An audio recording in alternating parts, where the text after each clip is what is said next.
Madame, Monsieur, bonjour, merci de nous rejoindre. Voici les titres de cette édition.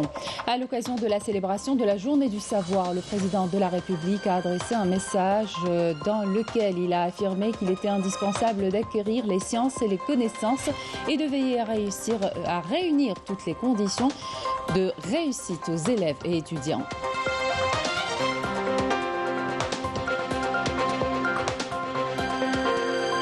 L'occasion pour nous aussi de découvrir les missions du Centre du développement des technologies avancées à Bab Ahsen, un centre devenu un acteur national incontournable en la matière grâce aux compétences de ses chercheurs.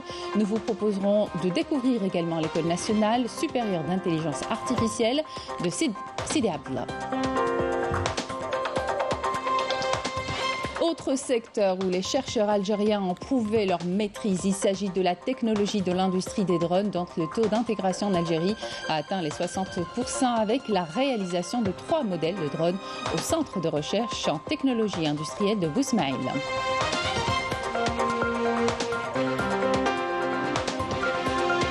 Le mois sacré de Ramadan touche à sa fin. La plupart des familles se préparent à accueillir la fête de Eid al-Fitr et qui dit Eid dit forcément gâteau traditionnel et certains préfèrent faire appel à un traiteur, une aubaine pour ces magasins qui voient leur chiffre d'affaires augmenter. Bienvenue à tous. Journée du savoir. Le président de la République adresse un message à l'occasion de cette journée lors de laquelle nous nous remémorons le parcours de Cheikh Abdelhamid Ben Badis en tant qu'une halte historique symbolique en guise de reconnaissance aux hommes de la nation parmi les oulémas, intellectuels et innovateurs. Un message dans lequel le président de la République affirme qu'il était indispensable d'acquérir les sciences et les connaissances. Il a rappelé l'augmentation des affectations financières allouées à l'enseignement supérieur et à la recherche scientifique. L'occasion pour nous aussi de découvrir les missions du Centre du développement des technologies avancées à Bab Ahsen. Grâce aux compétences de ses chercheurs, le CDTA est devenu un acteur national incontournable en matière de technologie avancée. Il a même mis à la disposition de plusieurs secteurs une multitude de solutions intelligentes. Reportage Raouf Hamouche.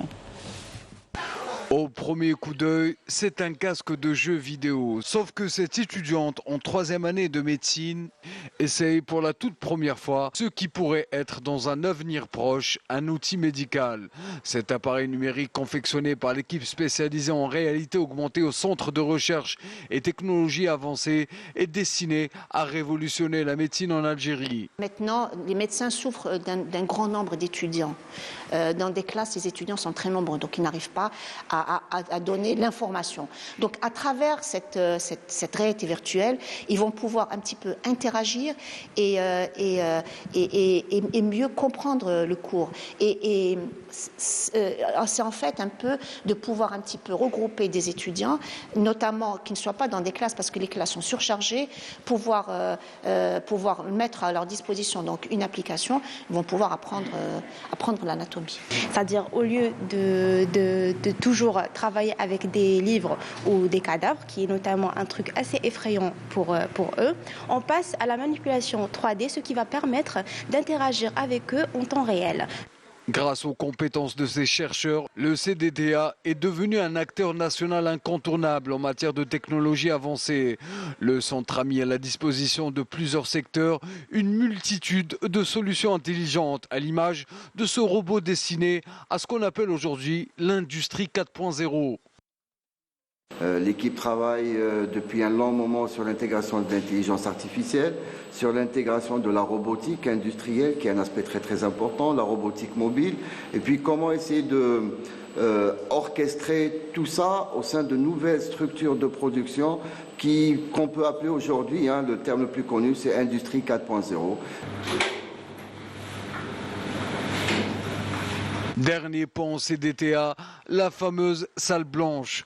Pour la première fois, notre caméra a pu pénétrer dans ce qui constitue aujourd'hui une installation stratégique en matière de maîtrise et de développement de l'électronique, particulièrement des circuits intégrés. La plateforme, c'est une installation stratégique en matière de développement et maîtrise des procédés mécaniques en Algérie. C'est un service commun à la recherche qui mutualise les équipements ou les moyens de microfabrication et même des activités de recherche et maîtrise de la microélectronique pour ses clients. Mais quel est le sort de ces inventions une fois réalisées? Le centre compte, après développement des modèles finaux, de commercialiser ces produits, voire même de les exporter. L'objectif étant la valorisation des résultats de la recherche scientifique de manière concrète et pratique et faire de l'innovation un catalyseur du renouveau industriel en misant sur les compétences nationales. Soit en matière de production scientifique, on a fait un très bon significatif, et en matière de production de produits de la recherche, on a produit pas mal de produits de la recherche qui nécessitent peu de confiance et peu de prise en charge de la part de nos opérateurs économiques pour les rendre au service de notre économie nationale. On a un potentiel scientifique assez important qu'il y a lieu de valoriser et de faire confiance à ces chercheurs-là pour prendre en charge les différentes préoccupations que rencontre notre pays dans les différents volets, soit social, soit économique, soit autre. Ce centre a à son actif plus de 100 projets orientés essentiellement vers le service public au profit de plusieurs secteurs, dans la santé, les ressources en eau, la pêche, l'agriculture, l'éducation nationale, l'énergie et le ministère de l'Intérieur. Des projets qui n'attendent qu'à être brevetés et industrialisés. Autre secteur où les chercheurs algériens ont prouvé leur maîtrise, il s'agit de la technologie de l'industrie des drones dont le taux d'intégration en Algérie a atteint les 60%. Pour preuve, la réalisation de 3 modèles de drones au centre de recherche en technologie industrielle de Bousmaïl. Reportage Marim Damis. Ces drones sont made in Algeria. Sont conçus par les ingénieurs du Centre de recherche en technologie industrielle de Bousmaïl. Il s'agit de 3 modèles à voilure fixe, à décollage vertical et hybride, dont les essais ont été menés avec succès. Un 4e est actuellement en cours de réalisation, destiné à la surveillance des installations industrielles. On a 4 modèles d'Elfix, le ML1, 2, 3 et 4. Et on a 3 modèles de multirotors. Voilà. Et on a un modèle hybride. C'est un mélange entre les Elfix et les multirotors. Actuellement, on est en collaboration. On a fait une collaboration avec la protection civile et les gardes forestiers afin d'assurer. Bon, pour les gardes forestiers, on essaye de prévenir les incendies. Voilà. Et pour les protections civiles, c'est pour la surveillance. Les chercheurs algériens maîtrisent désormais parfaitement la technologie des drones, dont le taux d'intégration a atteint les 60%. Dans ce laboratoire d'électronique, une dizaine de chercheurs et d'ingénieurs mettent tout leur savoir-faire au service de l'industrie. La première étape, c'est de choisir les différents composants électroniques qu'on utilisera dans notre projet. Ensuite, on choisit les différents paramètres des différents systèmes embarqués. Nous fabriquons tout ce qui est circuits imprimés. Ensuite, nous les testons en utilisant des bancs d'essai. L'aéronautique constitue l'activité principale de la plateforme technologique de Bousmaïl. Les produits innovants réalisés ici offrent des solutions en plusieurs secteurs. La mission de cette plateforme, c'est de concevoir des prototypes dans les systèmes embarqués intelligents pour diverses applications telles que la santé, l'agriculture, la surveillance, etc. La réalisation des prototypes de drones, par exemple, pour un Elfix, peut prendre jusqu'à 2 ans. Donc, il y a la phase d'étude et à la phase de la réalisation. Généralement, pour les drones, on utilise les matériaux composites, tels que la fibre de verre et la fibre de carbone, pour leurs propriétés, la légèreté et leurs propriétés mécaniques élevées. Après développement des modèles finaux, le centre compte commercialiser ces drones et tous ces autres produits, voire même de les exporter. L'objectif étant la valorisation des résultats de la recherche scientifique de manière concrète et pratique et faire de l'innovation un catalyseur du renouveau industriel en misant sur les compétences nationales. On vous propose cette fois de découvrir l'École nationale supérieure d'intelligence artificielle de Sidi Abdallah. L'école a ouvert ses portes en 2021. Elle accueille aujourd'hui plus de 350 étudiants et propose une formation poussée sur l'intelligence artificielle avec plusieurs types de spécialités. À la clé reportage, Walid Yousfi. Vous pouvez lui demander de vous coder un programme ou simplement de vous donner une recette de cuisine.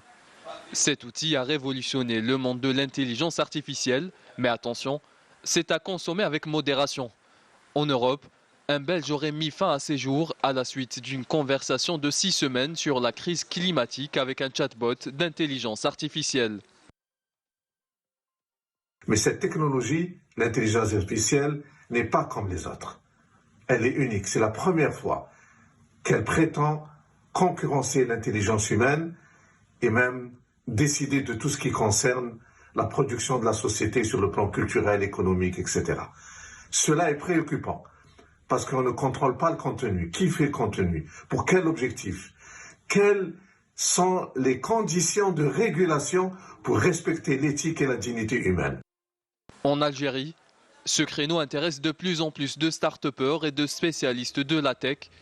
Une école supérieure de l'IA a même été créée en 2021 pour former les nouvelles générations à ce type de technologie.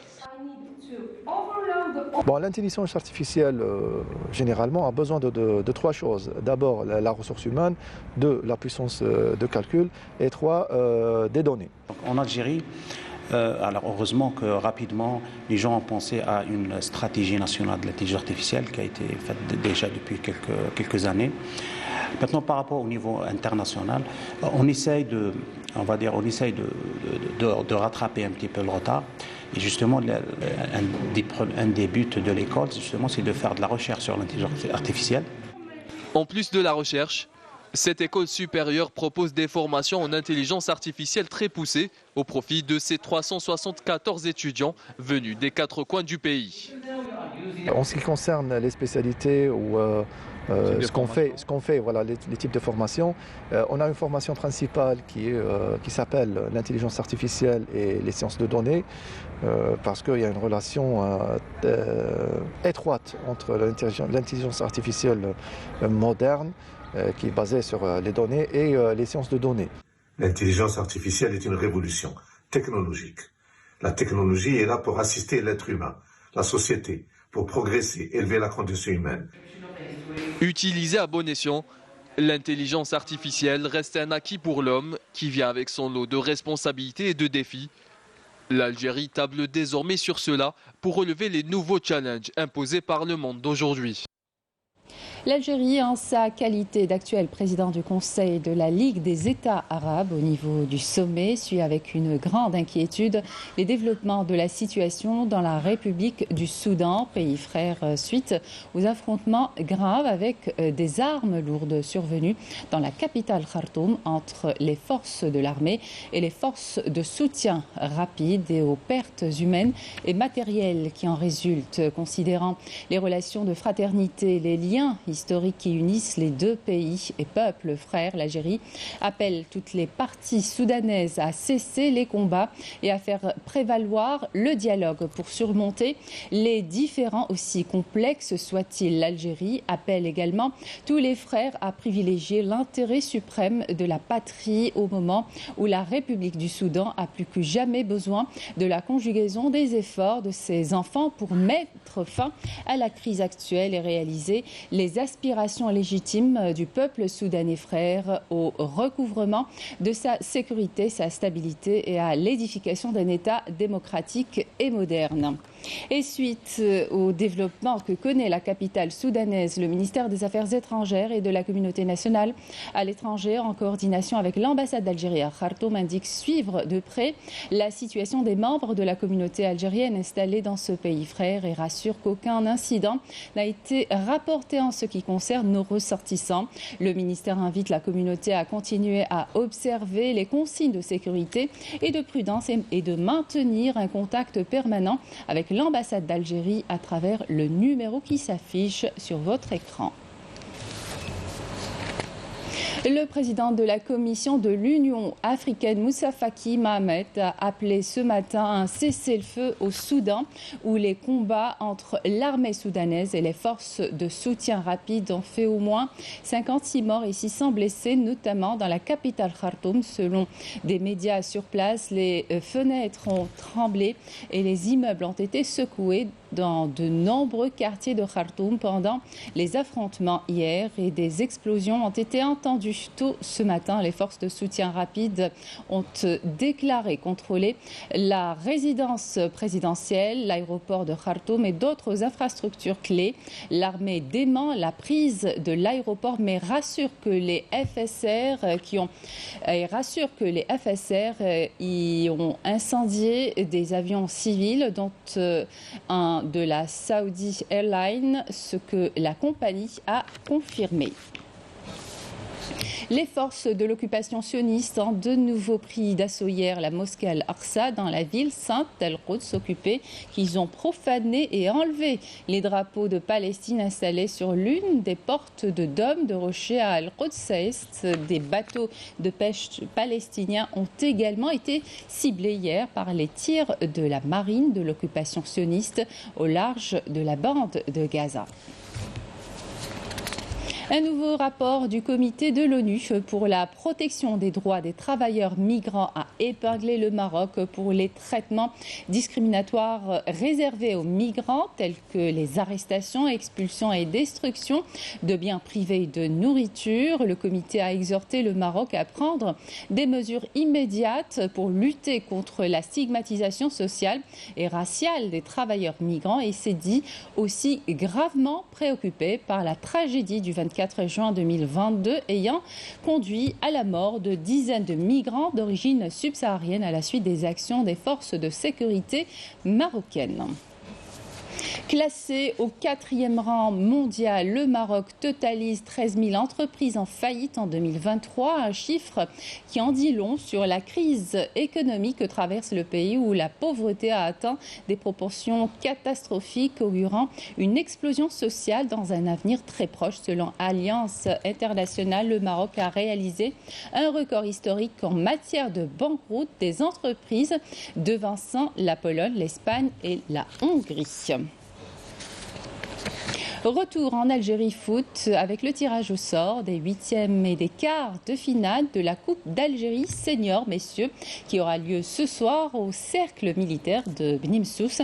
Les rencontres des 8e de finale de l'épreuve populaire senior messieurs sont prévues les vendredis 28 et samedi 29 avril, alors que les quarts sont programmés pour les vendredis 12 et samedi 13 mai. Le tirage au sort des demi-finales de la Coupe d'Algérie est fixé au mercredi 17 mai prochain.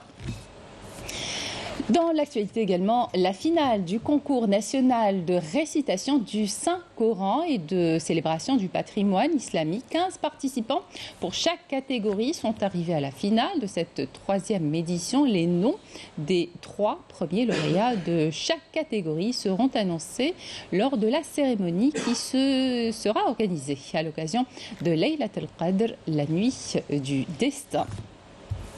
Le mois sacré de Ramadan touche à sa fin. La plupart des familles se préparent à accueillir la fête de Eid al-Fitr, et qui dit Eid dit forcément gâteau traditionnel. Certains ne jurent que par le fait maison, d'autres préfèrent la facilité et faire appel à un traiteur pour gagner aussi du temps, ce qui entraîne une large animation commerciale, une aubaine pour ces magasins qui voient leur chiffre d'affaires augmenter. Exemple à Oran, commentaire Amel Barba.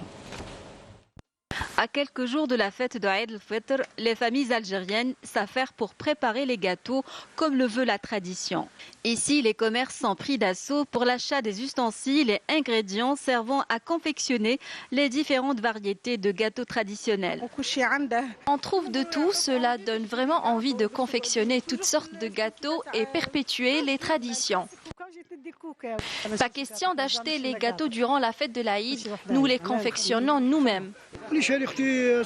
J'ai acheté les ingrédients pour la préparation de gâteaux comme les amandes et les noix.